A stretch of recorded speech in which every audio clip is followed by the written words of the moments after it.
Welcome everyone, this is video 2. This video is all about protein.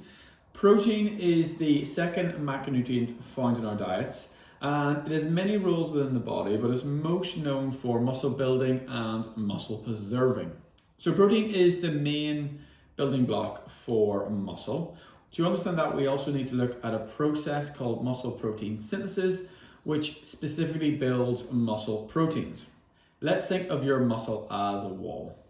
Each brick in that wall is a protein, and muscle protein synthesis is the addition of new bricks to that wall. Now, muscle protein synthesis generally occurs when we eat, we've ingested proteins, and after an exercise session, most notably after a resistance exercise session. This process would mean that we just keep getting larger and larger. However, there's an opposing process on the other side of the wall called muscle protein breakdown. This process is removing bricks from the wall. And the speed of these two processes determines the net change of the wall. If synthesis exceeds breakdown, the wall will get bigger.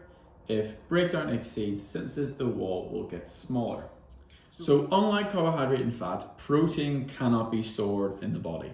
So we need to ingest protein at regular intervals throughout the day, notably at breakfast, lunch, and dinner.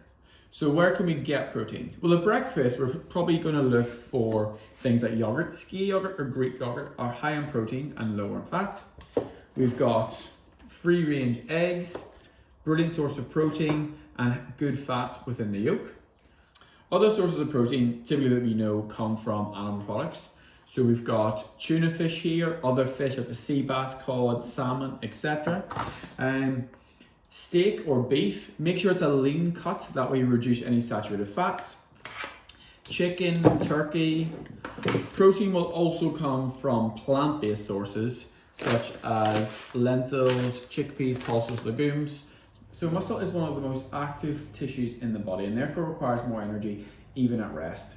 This increased muscle mass means we have an increased basal metabolic rate, so we're burning more energy at rest, and this will help to improve your body composition. Now, as we age, naturally we begin to lose muscle, and this occurs from our early 30s. However, we can offset that by regular resistance training and regular intakes of quality proteins throughout the course of a day. So to recap, look for quality sources of protein throughout a day, typically breakfast, lunch, and dinner, and resistance train roughly about twice per week to help with muscle protein synthesis, and we're going to offset that muscle protein breakdown. Any questions, do let me know. The next video is all about fat.